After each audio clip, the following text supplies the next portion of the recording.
Twongeye kubaha ikaze abakunzi ba Skejon Official, aho uherereye ku isi hose turabasuhuje. Wowe ufite ibibazo bitandukanye ukomeje kwihanganisha, byose nta kibazo Imana itakizi kandi Imana izabigufashamo. Wowe ugira kwihangana no gukomera no gushyiramo ubushake. Wowe udafite akazi, wowe ufite ibindi bibazo bitandukanye, ibi byose ni ugushyiramo agatege. Ibi byose ngategereza icyo Imana izagena. Turabashimiye. Tugiye kugaruka hano mu gihugu, cyangwa se tugiye kugaruka hano muri bihugu by'uburasirazuba bwo hagati. Tugaruka no ku gihugu cy'Ubushinwa n'Uburusiya. Turebe mu gihe Iran iramutse Israel yitsinze, cyangwa se Amerika na Israel bishyize hamwe bakaba batsinda igihugu cya Iran. Icyo byahita bisobanura haramo igice cyo muri Aziya cyane cyane. Yego, iyi niyo ngingo tugiye kuganiraho byinshi, mwaza gusobanukirwa byinshi abenshi mudasobanukiwe. Hari na benshi babisobanukiwe ariko batasobanukirwa icyakurikiraho nyuma y'uko Iran yatsindwa hano mu burasirazuba bwo hagati. Igihugu cyari gifite ijambo rikomeye cyane, igihugu kinini, igihugu gifite ikintu gisobanuye cyane ku bukungu bw'isi. Tugiye kubireba mu buryo bwa politike kuko turi bubireba mu buryo bw'ubukungu. Aha tugiye kureba uko urabona igihugu cya Iran ahantu giherereye n'igihugu cya Israel ahantu giherereye, ibihugu bidahana imipaka. Urebeye ku ikarita nta hantu bihuriye ku mipaka, no ku bunini nta hantu bihuriye, ubuso bwabo nta hantu bihuriye. Aha tugiye kureba turamutse iki gihugu, urabizi ko igihugu cya nabibasobanurire ko iki gihugu cya Iran ntabwo ari igihugu cy'Abarabu, ahubwo ni igihugu cy'Abaperesi. Abaperesi ni abantu bagize amateka magari cyane. Urebye cya gice cya Aziya hafi ya cyose bari bagifite, ko bari bafite ubutaka bunini cyane mu gihe cy'Abaperesi.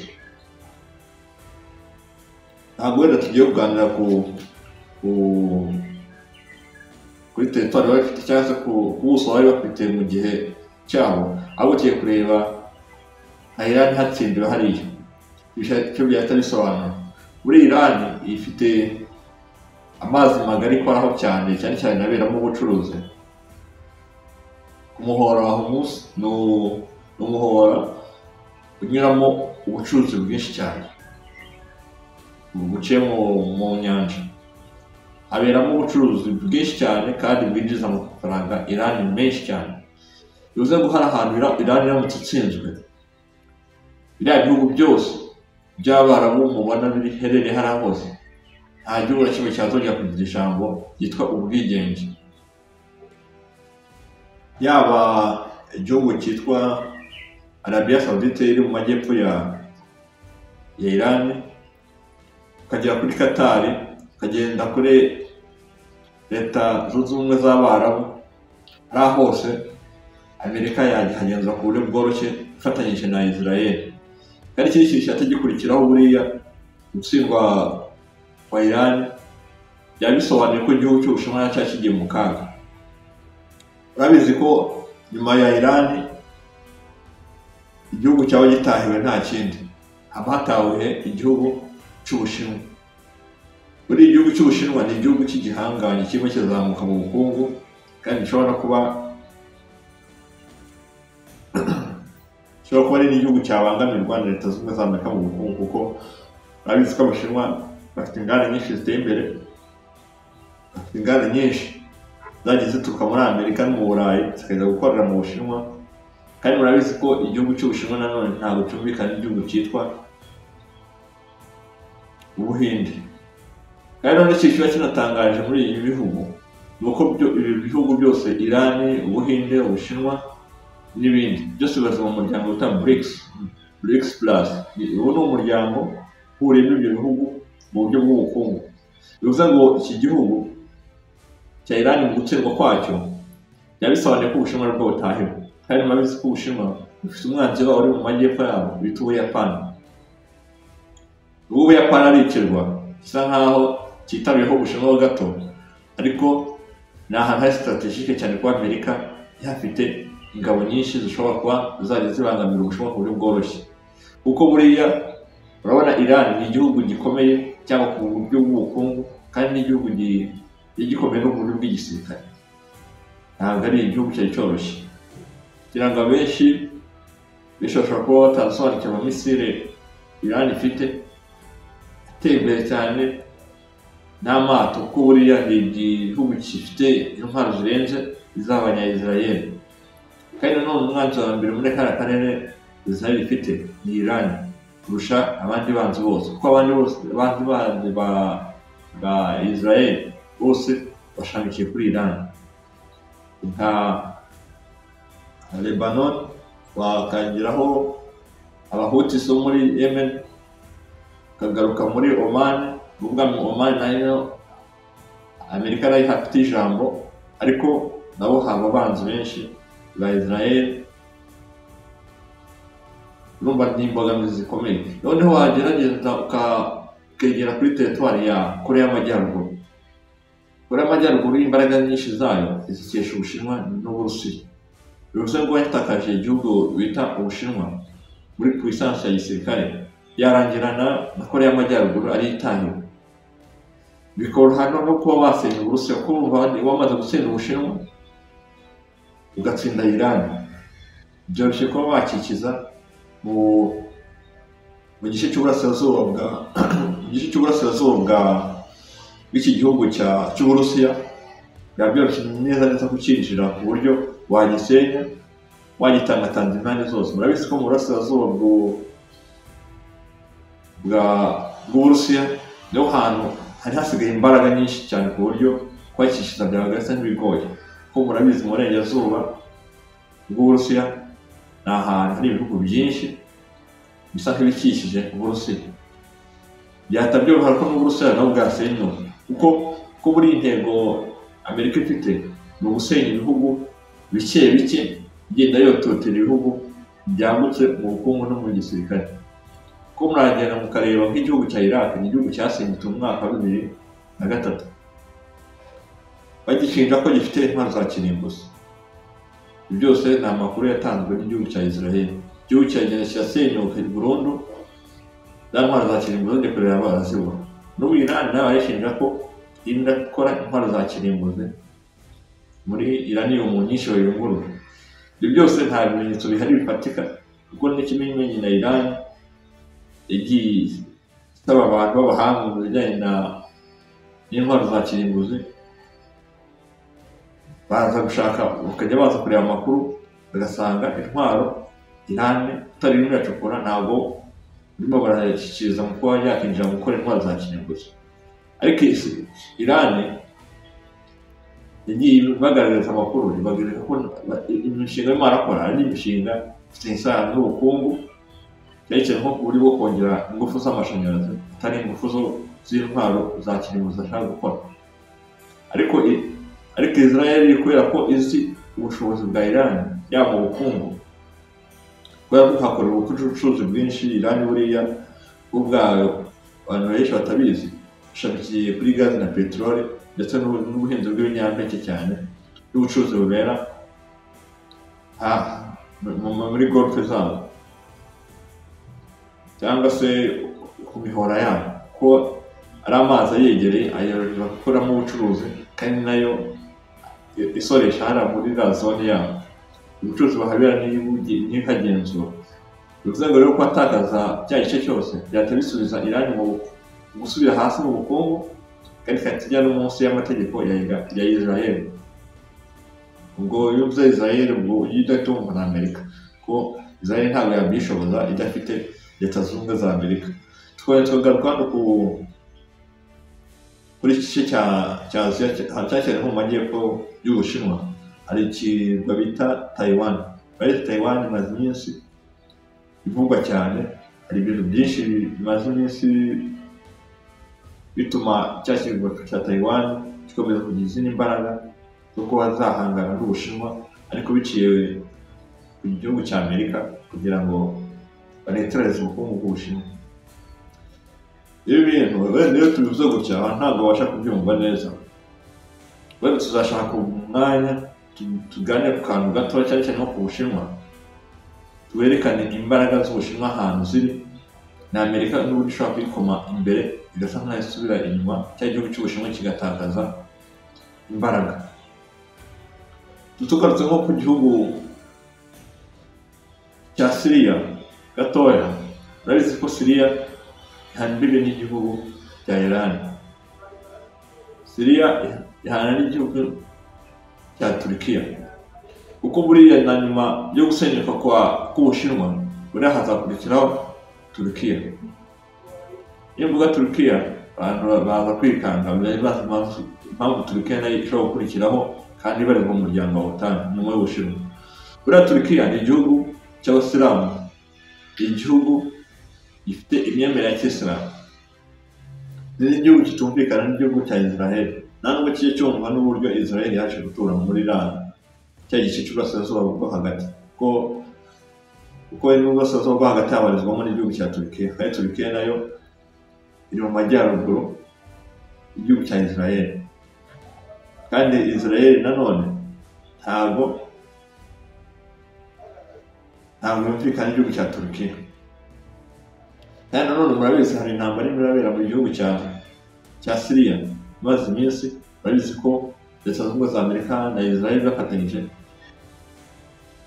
ubu bashyizeho umuyobozi aho azari ikihebe ariko bamuha ikuzo, birangira abaye wo bumvikana. Ariko n'ubundi byakorewe ko intambara ya Syria ihagarara. Ubu intambara ya Syria cyakomeje, ariko bivuze ngo urabona ko Israel already yamaze gusenyuka. Byari n'ibintu bakomeza kubabwira, Iraq bayisenye, Syria yarasenyutse, ubu nta muyobozi igira. Icyo barimo barakora, imitungo ya Syria barimo barayitwara umunsi ku munsi, abi peteroli, abamaye agaciro. Muri Iraq bamazeyo imyaka myinshi, guhera 2003, imyaka 22. Amerika iri muri Iraq kandi yaje kwasenya ngo hari intwaro za kirimbuzi, aho bazivuye ntabwo bahavuye ngo bareke ngo abanyereke biyubake. Intambara ya cyaha kumeje, kuko hacyariho peteroli nyinshi bahavoma, ndetse kuzahagarara kubera kwivoma. Ibyo byose bibereka ko ubumwe bw'ibihugu byo muri Aziya uko badashyira hamwe, niko igihugu cyagiye gisenyuka kimwe ku kindi, paka umugabane wa Aziya wose urangiye. Iki gihugu bazasigara bumvikana, kandi kumvikana na Amerika nta kundi mu kugabana, mu gutwara imitungo yawe kugenda mikeya. Niba Arabia Saudite ifite peteroli nyinshi, bakabaha amategeko avuga ati Arabia Saudite peteroli nyinshi mwajyanaga mu Bushinwa, tugiye kubareka mukomeze mwitware, ariko muyizamuriho ibiciro ku buryo umusaruro mbumbe uzajya uva muri peteroli na gaze bijya mu Bushinwa. Bazajya Arabia Saudite ifata 1/2 andi mafaranga akajya muri Leta Zunze Ubumwe za Amerika. Ubu bakabita ko barinda umutekano, ariko mu by'ukuri si ukubarinda umutekano, kandi mu buryo bwo kugira ngo bigabize ubukungu bw'abira bihugu byo muri Aziya. Kuko Amerika sinzi abantu benshi muyizi, Amerika buriya igira ibintu nakwita nkareka bitatu muri yo icuruza. Uzasanga mu bintu bitatu icuruza intambara. Ubwo gucuruza intambara si ukwicuruza nko mu bindi bicuruzwa, iraza igateza akaduruvayo mu bice runaka, haba havutse ibibazo ikahashora intwaro y'ibihugu bikarwana, ariko za ntwaro barwanisha bakazigura muri Amerika, cyangwa se ikazibakopa mu madeni, ikazabishyuza amafaranga menshi y'umurengera kugira ngo bakomeze bahangane n'izasigane bwa bukungu bwabo. Ubu iyo bamaze kurasana ubukungu bwabo bugasubira hasi, icyo gihe iza kubatera inkunga kugira ngo bazamuke mu bukungu. Ariko nk'inguzanyo baba bahaye bazishyura, ariko mu buryo batazi. Usanga igihugu nka Arabia Saudite kirifashije, kimeze neza, gifite ubukungu buteye imbere, yewe bigeze ko ku rwego baguriza n'ibindi bihugu, bikarangira gisubiye hasi, nayo kikajya kwaka inguzanyo n'ibindi bihugu byose. Ugasanga Amerika ibigenza gutyo. Ikindi cya kabiri, Amerika none icuruza idolari. Idolari buriya birababaza cyane iyo babona Arabia Saudite n'Ubushinwa iyo bahahirana kuri peteroli, cyane cyane nka peteroli iva muri Arabia Saudite muri China. bagacuruza mu mayuwani, babona ari igihombo kuri Amerika, kuko Amerika ishaka ko Abashinwa iyo peteroli bigura mu mafaranga y'amadolari, kuko biguze mu mafaranga y'amadolari nibwo ifaranga ridatakaza agaciro ry'Amerika. Iryo faranga ry'idolari ni ifaranga rikomeye cyane mu bucuruzi, kuko nta bundi buryo Amerika yazamuka mu bukungu. Ikindi kintu cya gatatu, buriya Leta Zunze Ubumwe za Amerika zicuruza, abantu mutazi, zicuruza ikintu cyitwa ibyorezo. Imvuga ibyorezo abantu benshi ntabwo bari bubyumve. Buriya Amerika hari uburyo bwinshi ishakamo amafaranga, ishobora guteza ibyorezo bitandukanye ku isi, bya bihugu ugasanga ubukungu busubiye inyuma, ahubwo bakajya kurwana no kugura inkingo, kugura imiti kugira ngo bahangane n'icyo cyorezo. Ubwo icyorezo nibibarira hamwe, ubwo uhita mwumva ko nk'icyorezo nka virusi ya sida, murabizi sida ni indwara isa nk'aho yazengereje abantu benshi, kuko nta muti, ubwirinzi bwo burahari, ariko uwigejeje kwirwara nta miti y'igihe kirekire. Dore imiti myinshi ituruka muri Amerika, cyane cyane nk'iyo tugeze nka muri Afurika, imiti myinshi bakoresha becije mu cyo bita USAID, yitwaga ko ari ugutera inkunga ibyo bihugu, kuko ntabwo ntekereza ko igihugu uretse ko na Trump wenda USAID isa nk'aho yayikuyeho hano muri zone za Afurika cyane, yabikuyeho kuko murabizi ko yajyaga itanga nk'imiti itandukanye, imiti ya malariya, imiti ya sida, imiti y'izi ndwara umuntu arwara by'igihe kirekire, bityo bikaba bigorana. Wenda ibyo tuzabiganiraho tubereke cyane cyane kuri ibyo bintu bitatu mbabwiye, nabyo tuzabikoraho inkuru, wenda aka ni akantu gaciyemo. Ariko tugarutse hano muri Aziya cyane, ikintu nkubwiye cyo Amerika ifite ijambo rikomeye, kandi reka irigire, kuko ibihugu byo muri Aziya byagiye bikora amakosa menshi, byanga kugenda bishyigikirana mu myaka yagiye itambuka. Urabizi ko muri Vietnam ni ahantu Amerika yarwaniye, iranahasenyera hashigisha cyane, nubwo wenda nawe havuye hatakaje ingabo nyinshi, ariko byose ntabwo byatanze isomo.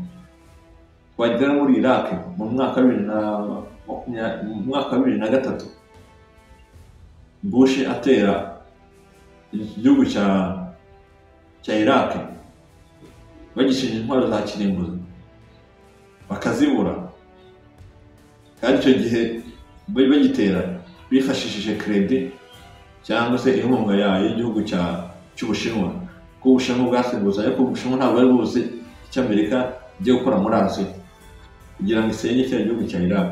Cya gihugu cya Iraq cyasenyutse ku buryo buteye inkeke, kuko ni igihugu cyari kimaze gutera imbere cyane, ni n'igihugu buriya cyari gihanganye cyane kuri peteroli, cyane cyane n'igihugu cya Kuwait. Kuwait ni iki gihugu kiri mu burengerazuba bwa Iran, ni n'agahugu gatoya cyane gakora no gahana n'imbibi n'amazi cyane, ni n'ahantu hakorerwa ubucuruzi cyane bwa peteroli cyane, kuko buriya Kuwait icuruza peteroli nyinshi, ariko n'ubu ishaka isigaye itwarwa na Amerika, kuko Amerika niyo ifite ijambo cyane kuri peteroli yaho. Bivuze ngo ibihugu byo muri Aziya defo binagira kuko bidashyigikirana. Wagera ku bihugu by'Abarabu ntibishyigikirana hagati yabyo, bivuze ngo ibihugu bidashyigikirana biragoye no kuba byakomera, kuko umwanzi wawe ntaturuka kure. Urabizi Amerika ni leta 50 zishyize hamwe, ukongera nuko zifite umuryango zihuriyemo witwa OTAN. Zose ni imbaraga Amerika igira, kandi ngiye no gusenya ibihugu tunakwifashisha umuryango wa OTAN kugira ngo bidakoresha ubukungu bwabo bwinshi. Kuburiya Amerika yinjiye mu ntambara yonyine, yego ubukungu bwabo bwasubira inyuma, ariko ntabwo bwasubira inyuma kurenza bya bihugu bindi bahanganye nabyo. Iki gihugu cya Amerika ni igihugu giteye imbere cyane. Uba state 50 zonyine ufashe nka state ya California, state ifite amafaranga menshi, yonyine iyo ifite ubushobozi bwo gusenya ibihugu byinshi byo muri Aziya, ari state imwe gusa. Amerika kubera ubwenge bwinshi ifite hariya, kubera ko izi bibazo bifite by'ubukungu biri muri zone yabo, uretse ko n'ubukungu atari na cyane, hari ukuntu babarira kuvuga ngo Amerika igafata nk'ibihugu nka bikeya batari byo muri Aziya, dufite wenda nk'igihugu cya Syria baherutse gusenya, ugafata nk'abaturage baho bafite peteroli barimo barakora baragerageza kwiteza imbere, ariko kubera ko harimo abantu bene batumvaga ingoma ya Assad,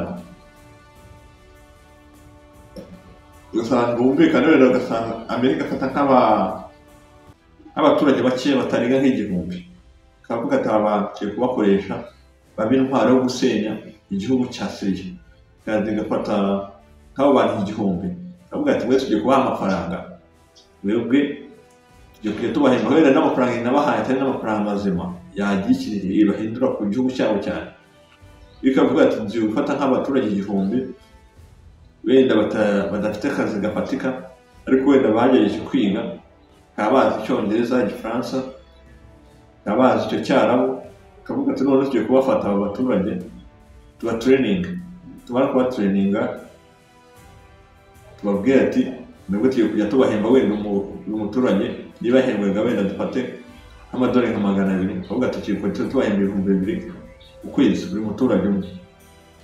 Inshingano tubahaye no kugira gute, kujya muri rubanda cyangwa abaturage ba Syria cyangwa ikindi gihugu cy'abasilamu icyo ari cyo cyose, mugatezamo akaduruvayo, kitwa ko igihugu kidafite umutekano kubera ko kiyobowe n'abantu badashakira amahoro igihugu.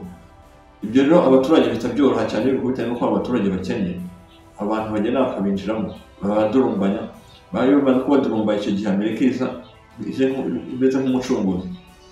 Iyo nama yiri menshi Amerika ikora gukoresha cyane cyane mu bihugu bya Afurika na Aziya, ugasanga itera akaduruvayo, ni nako buriya igihugu giherutse gusenyuka cya Libya bari nuko yasenyutse nayo. Amerika n'Abafaransa bagiye bashaka abacashuro muri igihugu cya Syria, baraza binjira mu gihugu bamaramo iminsi bahatuye, baza bateza akaduruvayo, bigira nk'abaturage baho bagumura abaturage, bateza akaduruvayo, ariko mu by'ukuri bari abaturage ba Syria, ntabwo bari abaturage ba Libya. Birangira Amerika ije ivuga ngo mu gihugu cya Libya harimo akavuyo, umutekano wabuze, ariko mu by'ukuri hari abantu b'abacashuro biboherejemo kugira ngo bateze akaduruvayo, babone urwitwazo ko muri Amerika ikunda kwitwikira umutaka wa UN, ko buriya n'ubundi UN buriya bari abita ko ari Amerika, ntabwo narita ko ari umuryango w'abibumbye. Iyi Loni rero bakomeza kwitwikira, niyo yitwa ko baje gutabara, kuza gutabara kandi mu bintu bo bateje akaduruvayo, atari kubangukira ibihugu byabo mu mutekano, bo kifashisha abantu bashobora kuza guteza akaduruvayo muri ibyo bihugu babizi neza bisobanukiwe. Turabashimiye abakunzi ba Schedule Official, aho muherereye hose turabashimiye kuba mwakurikiye ibiganiro byacu. Utarakora subscribe nyamuneka ureba hasi uri kunyura subscribe, utanga ibitekerezo byacu turabishima, kuko bidasobanukirwa uraza muri comment tukagusubiza, ko dukora ubusesenguzi ku nkuru zigiye zitandukanye. Yibutsa ko akora akazi k'ubunyamakuru, abo nkora akazi ko gusesengura ku bintu byinshi abantu benshi badasobanukiwe, kugira ngo mudasobanukiwe byinshi mugende mubimenya gake gake, ari nako tubana. Ariko mwibuka nyaboneka cyitwa like na share, nadufasha mukabyongera. Mubibona ko dufite subscribers bakiri bakeya, dukeneye ko mudushyigikira kaboneka uruhare rwanyu, hanyuma natwe tukajya dukora tuvuga ati nibura ibiganiro dukora birimo ubwenge, abantu nibura badukurikiye.